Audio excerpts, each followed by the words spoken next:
Hi, harka fuunee akkam jirtu hordoftoota Oromoo Koo chaanaali. Kun Oromoo Koo chaanaaliidha. Ani immoo Burtukaan Danuuti. Har'a immoo viidiyoo biraadhaan gara keessanitti deebi'ee dhufeera. Viidiyoon koo har'aa xibsii gogaa mana keenya keessatti haala kamiin gargaaramnee itti fayyadamna isa jedhuun qabadhee gara keessanitti dhufee viidiyoo kana akkasiin jaallatan abdii guddaan qaba. Oromoo Koo chaanaal like, share, subscribe gochuu hin dagatinaa. Egaa gara hojii isaatiitti darbaa wantoota na barbaachisan as biraa toora naqadheera. Egaa isa eegan tokko tokkoon isinitti mee booda gara hojii isaatiitti darbina. Oromoo Koo chaanaal jaallattanii feetanii waan ilaaltanii fi guddaan isin galateeffadha. Warri subscribe hin goone immoo subscribe gochuudhaan chaanaalii koo jajjabeessaa. Oromoo martiyyuu egaa chaanaalii Oromiffaa jajjabeessuu qabdu.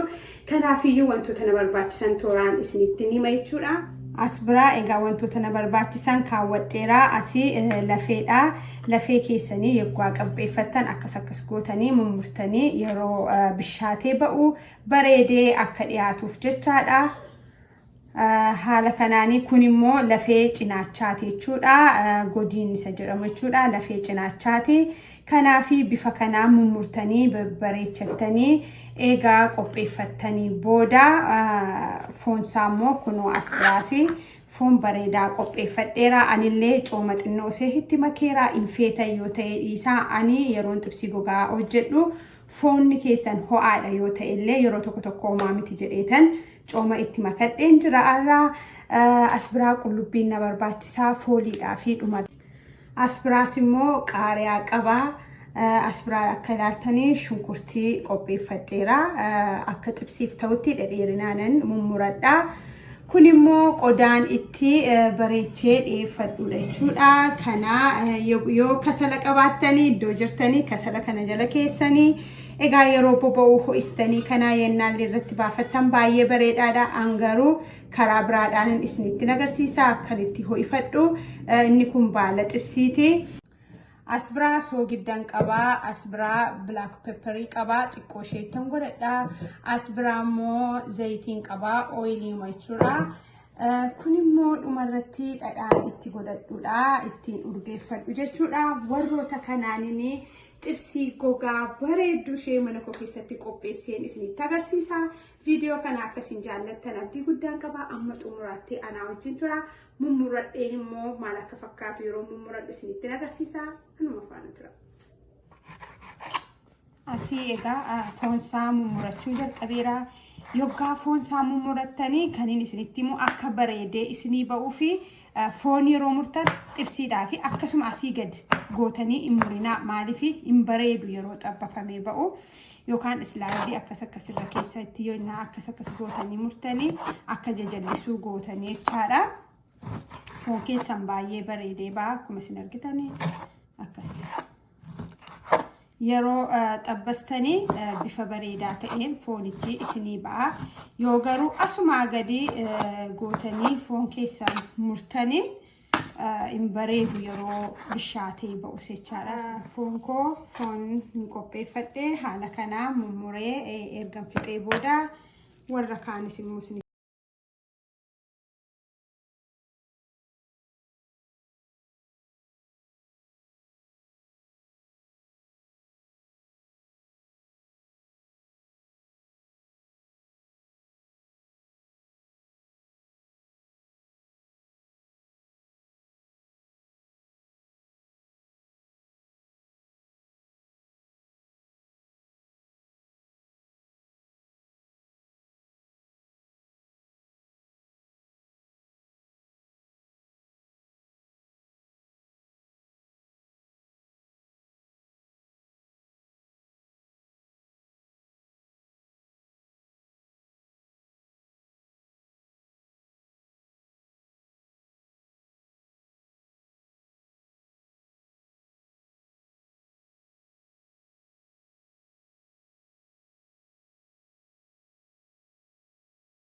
egaa asbiraa zayitii xiqqoo isheetti godhadheera. Akkuma kanas intinaa jedhuudhaaf malee zayitii baay'een baay'isu.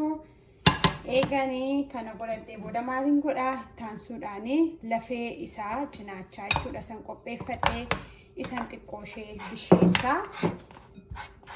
Dursee jechuudha akka gaggalagashuu gochaa kana dura eega bisheeffattanii booda gara foonii itti godhachuutti darbina. Amma xiqqoo ishee abishaatu. Egaa akkasuma akkas gochaa gaggalagashaa bisheessinaa. Kana xiqqoo ishee bisheessuu qabna. Gaafa bishaachuu raawwattanii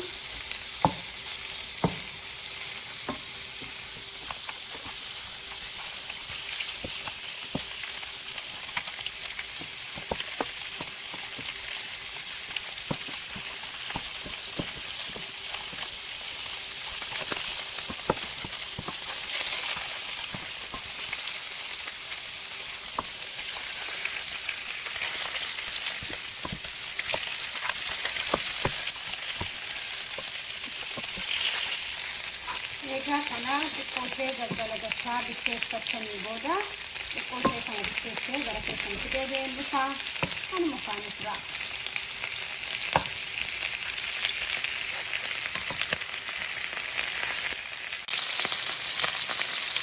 Akkasitti mul'atu. Kunoo amma gaggalagashee akka gaariitti bisheeffatteera. Xiqqoo ishee yeroo isinitti fudhatanii turi. Egaan kana akka kanatti bisheeffadhe booda maaliin godhachaane fooniin mummuree qopheeffadhee isaan ittiin godhachuudha. Amma lafeessa amma yoo feetan xiqqee akkas gootanii foonicha dura bisheessuu ni dandeessu.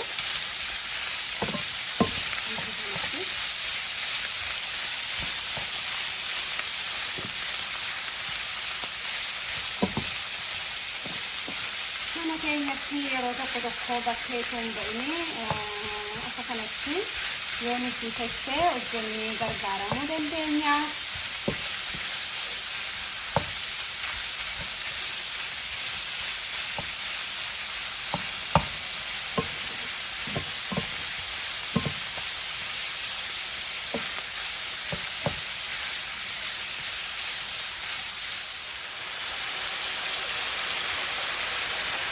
mul'atu. Egaa bishaataa jira. Xiqqoo ishee ijoollee bishaan isin jalaa baafatee jiru eeggachuu madhaa inni fixataa. Garuu isin bishaan isin guutanii itti gogaa gaafa hojjetattanii yoo itti bishaan qabu yeroo biraa hojjetattan malee amma kuni inni gogaa isuma isaatiin bishaan isaa fixataa waan tokko iyyuu itti lubbuun barbaachisu jechuudha duwwaadha. Amma itti bareedduu keenya hin qaqqabaa.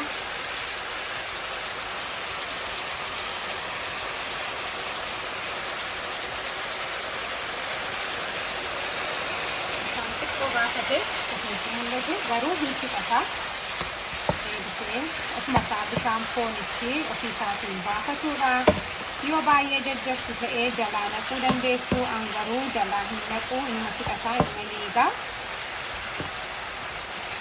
Isin baay'ee jajjabdu yoo ta'e kan ittiin waan calalsa yoo jiraate isarratti naqxanii deebistanii as deebistanii gochuu dandeessu. An garuu inni liigaa akkasumatti gaafa eeggan xiqqoo ishee bishaan isaa fixatetti bishaan isaas yeroo gannamu namatti hin tolu. Deebisee samicha keessa yoo ganne garuu mi'aa addaanii kenna.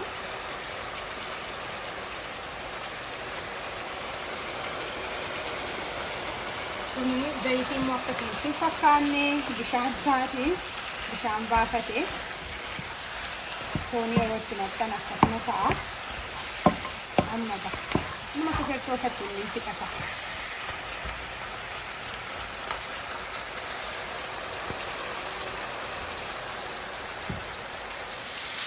Akkuma isinitti mul'atu bishaan isaa amma akka gaariitti fixatee gara goguutti ni deemaa jira jechuudha. Isinitti mul'ata amma bareedinni gogaara. Bisaansaa jalaana kun hin barbaachisu yoo eeguu dandeessan eegaa akkasumas yoo eegdanii na fudhata. Nyaata kanatti ni qaqqabaadha. Dhugaatii bareedaa ta'aa jira.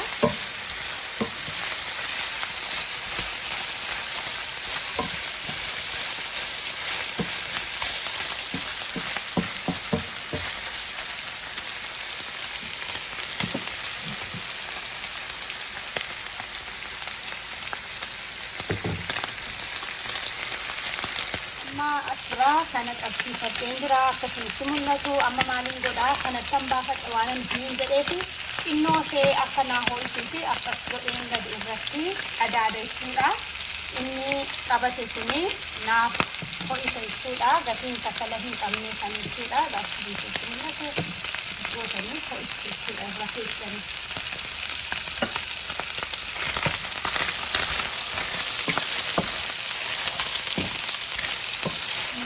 Facciare un caccavara, con il cigaretto dalla con il cigaretto. Sulla panani, non è che si facciamo, guardare, non si sarà.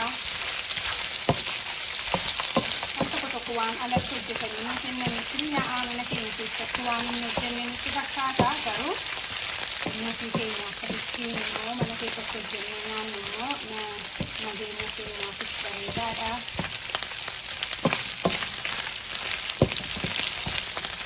Amma bareedaatti qaqqabeera jechuudha. Kana caalaa yoo gochuu barbaaddan gochuu dandeessu. Garuu baay'ee isa gogutti natti hin tolu waanta ta'eef kana caalaa hin gochuu. Akkan dhaamsadha jechuudha. Asirratti Pepperii keessan xiqqoo isheetii finnaansin nan dogoggoree akkamitti pepperii keessan xiqqoo black pepperii xiqqoo ishee akkas gootanitti jechuudha. Isaanii qullubbii jinjibila keenya akkasumatti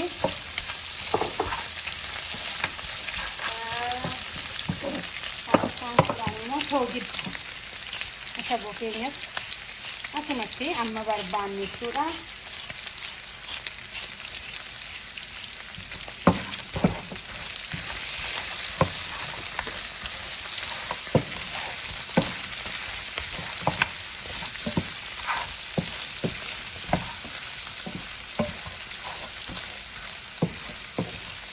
Amma xixiin keenya baay'ee urgaa'ee bareedeera. Dhadhaa fi shunkurtii keenya qaariyaa keenya immoo asirratti irra godhanna. Kanaaf gaafa dhiyeessu immoo siin agarsiisa. Tiksiin keenya qaqqabeera jechuudha. Bifa kanaan kun isinitti mul'ata. Tiksii dhugaa bareedaa.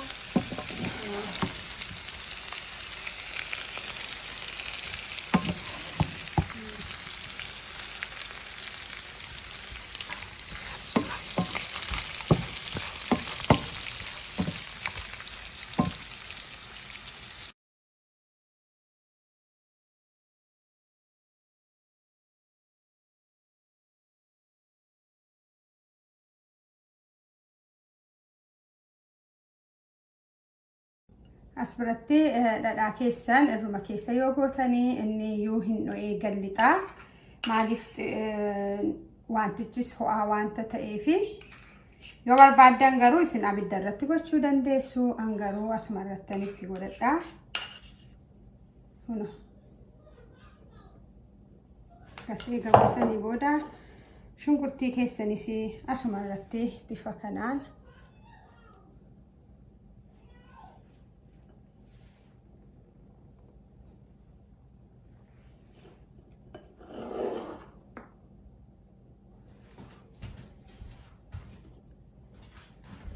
qaariyaan keessanis kunoo asuma biratti lafa boodaa jira buute akka kana gootanii irra kakkeewwattanii dhiyeeffattu.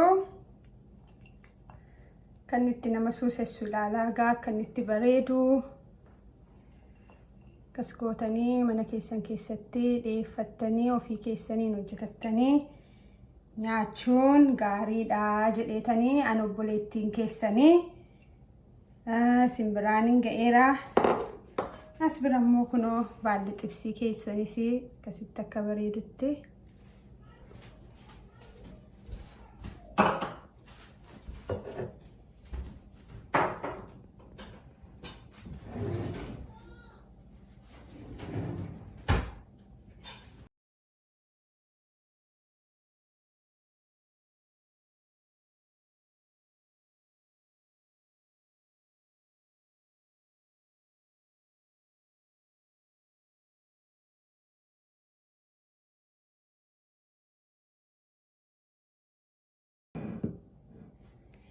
Egaa xibsiin koo guyyaa irraa xibsii gogaanii bifa kanaanii qopheessee gara keessanitti dhiyeesseera.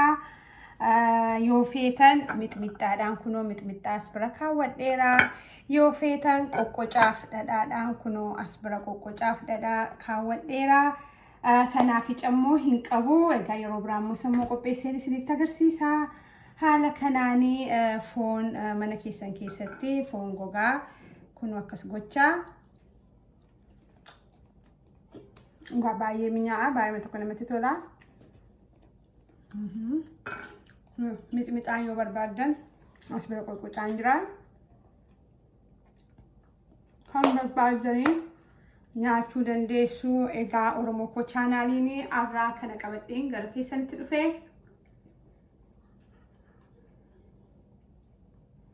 akkasin jaallatan abdii guddaan qaba. Oromoo Koo chaanaal like, share, subscribe gochuu hin dagatinaa. Torbee nagaaf eebbifamaa naa qabaadhaa. Oromoo Koo bakka jirtanitti nagaanis ni haa baay'atu. Bye bye.